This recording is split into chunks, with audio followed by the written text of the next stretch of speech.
Hi everyone, I am Achal Pandey from Tyler Zone and from today we will start test series। आज से हम लोग test series शुरू कर रहे हैं विद एक्सप्लेनेशन।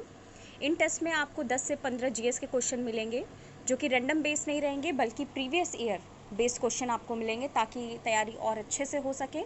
जैसे कि आज का जो टेस्ट है उसमें यूपीपीएससी 2017 प्री के क्वेश्चंस मैंने लिए हैं, तो चलिए चेक करिए आप लोग को कितने सही होते हैं। आज का पहला क्वेश्चन है, निम्नलिखित में से कौन सही मिलान नहीं है। एक तरफ प्रदूषक दिया हुआ है और एक तरफ उससे जनित रोग डिसीज जिससे होते हैं वो दिया गया है। तो पहला है मरकरी, उसके सामने मिनीमाता रोग है।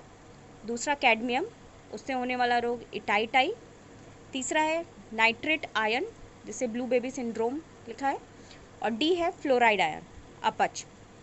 तो बताना है कि इसमें से कौन सही नहीं है, इस पे फोकस करिएगा।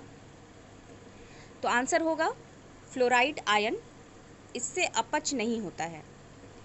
तो देख लेते हैं एक्सप्लेनेशन इसका। फ्लोराइड आयन से डेंटल फ्लोरोसिस या कंकाल फ्लोरोसिस रोग होता है, जबकि जो ये तीन है जैसे कि मरकरी के सामने मिनीमाता रोग है, ये सही है। कैडमियम से इटाईटाई रोग होता है, ये भी सही है। और नाइट्रेट आयन से ब्लू बेबी सिंड्रोम होता है, ये भी सही है। तो ध्यान रखिएगा। सेकेंड क्वेश्चन है, वर्षा की मात्रा किस पर निर्भर करती है। 4 ऑप्शन है। पहला है वायु दाब पर, दूसरा है वायुमंडल में आर्द्रता, तीसरा है जलचक्र, या चौथा है तापमान। तो इसका आंसर दीजिए। आंसर होगा बी, वायुमंडल में आर्द्रता। जितनी वायुमंडल में आर्द्रता ज़्यादा होगी वर्षा की मात्रा भी उतनी ज़्यादा होगी। थर्ड क्वेश्चन है, भोपाल गैस त्रासदी किस गैस के रिसाव के कारण हुई थी। मिथाइल आइसोसाइनाइड, या फिर नाइट्रोजन डाइऑक्साइड, या सल्फर डाइऑक्साइड, या कार्बन मोनोऑक्साइड। आंसर होगा इसका ए, मिथाइल आइसोसाइनाइड। इंपॉर्टेंट है। आइए इसका एक्सप्लेनेशन देख लेते हैं। जो भोपाल गैस त्रासदी थी वो 1984 ईस्वी में 2 से 3 दिसंबर मिडनाइट में हुआ था, ये 12 बजे के आसपास 1984 ईस्वी में हुआ था।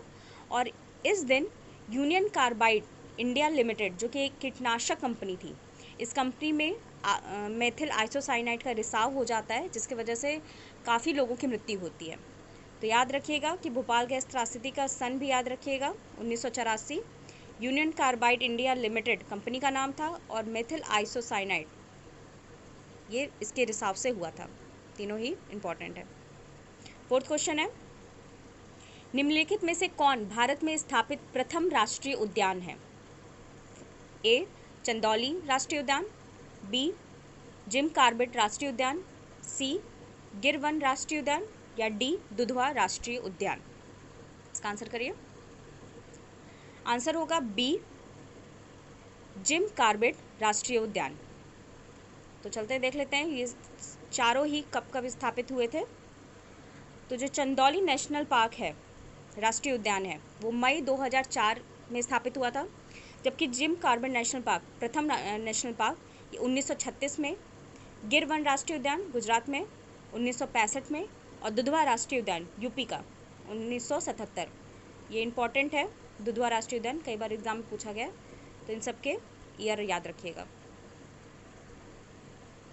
फिफ्थ क्वेश्चन है, वायु में श्वसनीय निलंबित सूक्ष्म कणों जिसको रेस्पिरेबल सस्पेंडेड पार्टिकुलेट मैटर RSPM भी कहते हैं, RSPM का आकार क्या होता है। पहला ऑप्शन है 7 माइक्रोमीटर से अधिक, या बी ऑप्शन 6 माइक्रोमीटर से अधिक, सी 5 माइक्रोमीटर से अधिक, या डी 5 माइक्रोमीटर से कम।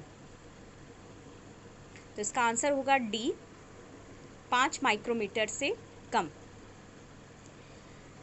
ये जो श्वसनीय निलंबित सूक्ष्म कणों का आकार है ये वायु गुणवत्ता रिपोर्ट के द्वारा निर्धारित की जाती है, और इसी रिपोर्ट के द्वारा ये निर्धारित किया गया था कि इन सूक्ष्म कणों का आकार 5 माइक्रोमीटर से कम होता है। छठा है, सभी के लिए धारणीय ऊर्जा का दशक किस देश की पहल है? धारणीय ऊर्जा मतलब सस्टेनेबल एनर्जी। ऑप्शन है राष्ट्रीय संयुक्त राष्ट्र, बी है भारत, सी जर्मनी या डी विश्व बैंक। तो इसका आंसर होगा ए संयुक्त राष्ट्र। संयुक्त राष्ट्र के द्वारा ही सभी के लिए धारणीय ऊर्जा का दशक पहल शुरू की गई थी। इसका एक्सप्लेनेशन देख लेते हैं। जो संयुक्त राष्ट्र सभा है, यूनाइटेड नेशन जनरल असेंबली ने डिक्लेयर किया था कि 2014 से 24 जो साल है, 10 साल, ये डिकेड होगा ऊर्जा दशक के लिए। The decade of sustainable energy for all, सभी के लिए धारणीय ऊर्जा का ये दशक होगा। इसी के साथ ही साथ 2018 से 2028 तक का समय इन्होंने international decade for action on water, जल पर कार्य हेतु अंतर्राष्ट्रीय दशक डिसाइड किया था। और 2005 से 14 तक का समय एजुकेशन फॉर सस्टेनेबल डेवलपमेंट, धारणीय विकास के लिए शिक्षा का समय निर्धारित किया था। तो ये तीनों ही इम्पोर्टेंट हो जाते हैं, याद रखिएगा। 7वां क्वेश्चन है, भारत सरकार ने वन संरक्षण अधिनियम किस वर्ष लागू किया था? 1976 या 1980, 1983 या डी ऑप्शन 1988, 1988। आंसर होगा इसका बी 1980 ईस्वी में वन संरक्षण अधिनियम लागू हुआ था। और यह अधिनियम जब लागू हुआ था तो उस समय पता है कि जम्मू कश्मीर का अपना ही मतलब रूल रेगुलेशन चलता था, तो उस समय जम्मू कश्मीर में ये लागू नहीं हुआ था, बाकी समस्त भारत में हर जगह हुआ था। और 25 अक्टूबर 1980 को वन संरक्षण अधिनियम लागू किया गया था भारत सरकार द्वारा। 8वां क्वेश्चन है, लोकसभा की बैठक के लिए आवश्यक कोरम संख्या कितनी होती है? ये थंबनेल में आपने क्वेश्चन देखा होगा, तो चलिए आंसर करिए इसका। पहला ए ऑप्शन है सदन के कुल सदस्यों का 1/6 या सदन के कुल सदस्यों का 1/10। सी ऑप्शन है सदन के कुल सदस्यों का 1/4 या डी ऑप्शन सदन के कुल सदस्यों का 1/3। तो इसका आंसर होगा बी सदन के कुल सदस्यों का 1/10। और ये चीज़ अनुच्छेद 100 के तहत लोकसभा की बैठक के लिए कोरम संख्या डिसाइड की गई है कि अनुच्छेद 100 में ये बताया गया है कि लोकसभा की बैठक के लिए जो कोरम संख्या रहेगी वो 1/10 होनी चाहिए। 9वां क्वेश्चन है, भारतीय संविधान में राज्यों के संघ की अवधारणा कहाँ से ली गई है? राज्यों का संघ, यूनियन ऑफ स्टेट्स। तो पहला ऑप्शन है अमेरिकी स्वतंत्रता घोषणा पत्र से, या फिर बी ऑस्ट्रेलिया के संविधान से, सी ब्रिटिश उत्तरी अमेरिकी अधिनियम से, या डी स्विट्जरलैंड के संविधान से। तो इसका आंसर करिए आप लोग।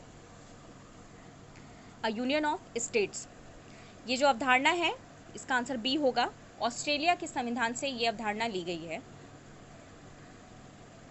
दरअसल यूनियन ऑफ स्टेट्स जो है राज्यों का संघ, ये भारतीय संविधान में ऑस्ट्रेलिया के संविधान से लिया गया है। और आपको पता ही होगा कि भारतीय संविधान में काफ़ी चीज़ें दूसरे देशों से उधार की तरह बोरो के लिए ली गई थी। तो अदर फीचर्स भी देख लेते हैं साथ ही साथ कि ऑस्ट्रेलिया के संविधान से और क्या क्या लिया गया था।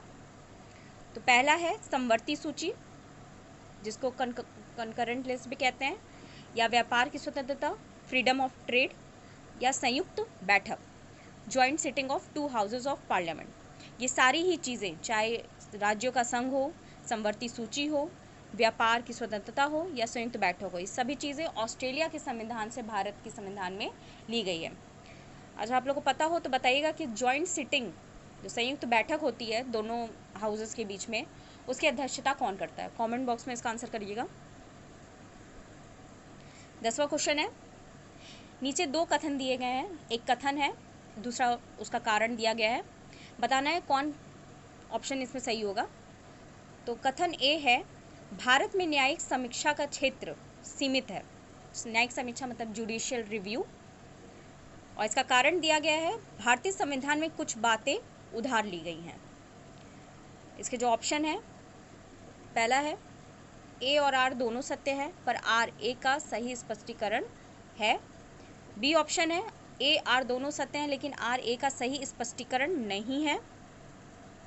सी है ए सत्य है लेकिन आर असत्य है। या डी उल्टा कर दिया इसका, ए असत्य है लेकिन आर सत्य है।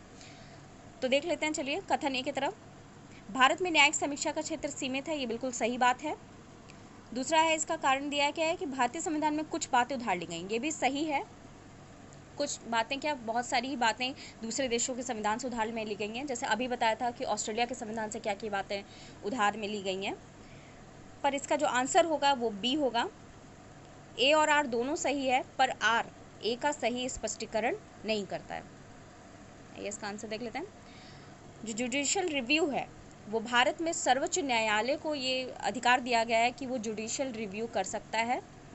साथ ही साथ जुडिशियल रिव्यू न्यायिक समीक्षा अमेरिका के संविधान से उधार में लिया गया है, ध्यान रखिएगा, इम्पॉर्टेंट है। तो इसी के साथ आज का टेस्ट खत्म होता है। बताइएगा कितने आप लोग के क्वेश्चन सही होते हैं। 2 से 3 बार इसका रिवीजन ज़रूर कर लीजिएगा और अगर अच्छा लगा हो तो वीडियो को ज़रूर लाइक करिए। तो मिलते हैं नेक्स्ट टेस्ट में। Thank you.